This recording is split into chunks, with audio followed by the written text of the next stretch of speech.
Hi everyone, happy Friday, TGIF.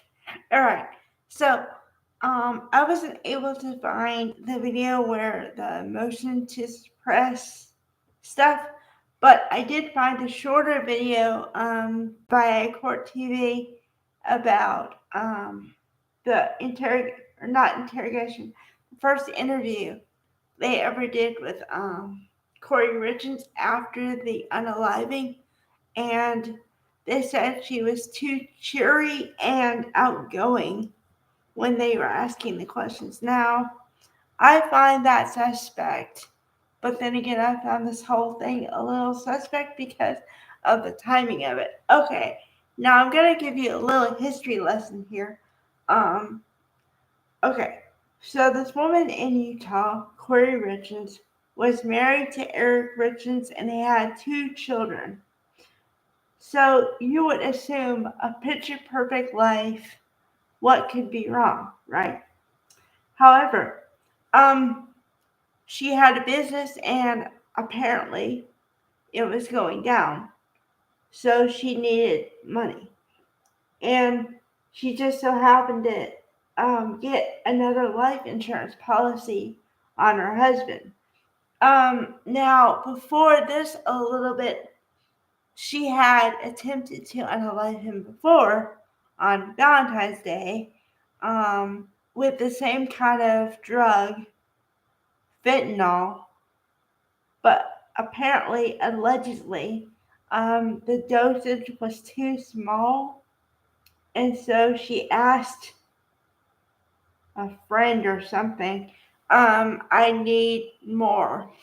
And then also, they have this in quote. She said, give me, quote, some of the Michael Jackson stuff. So, yeah.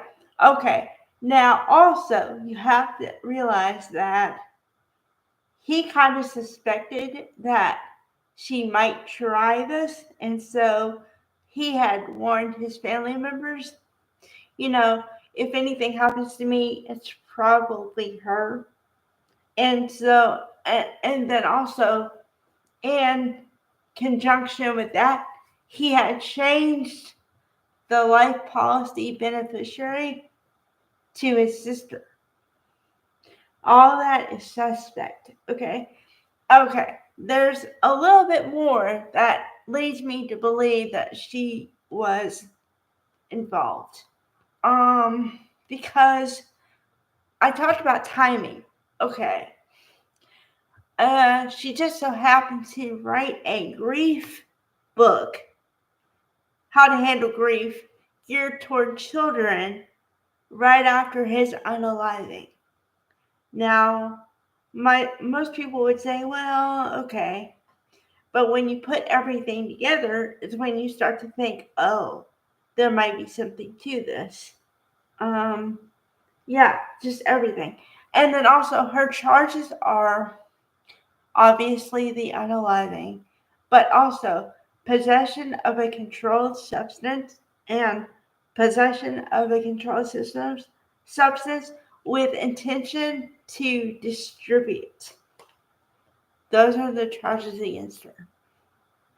Um, so yeah. I don't know. I just thought at first because sometimes I hear about happenings before they become court cases. And I'm like, oh, okay, that's interesting. But the more I learned about this case, I'm like, oh, that is just beyond interesting. And two, I think there's something else to this. And then you add on what I said before about her disposition. It's just, it's not right. Okay, because, and before somebody jumps on me,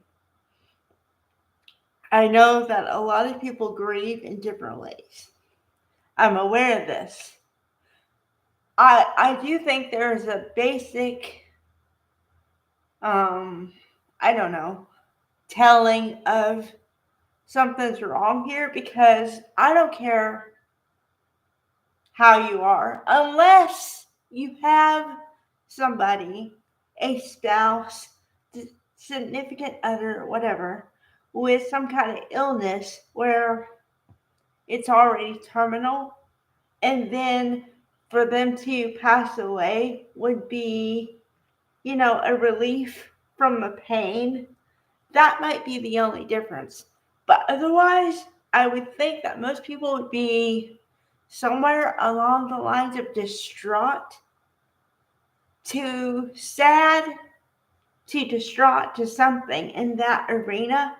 And then you couple everything I told you before with her, with the way she was acting right after, it just leads all to, okay, wow, this is just not right, or there's something wrong, there's something up with this.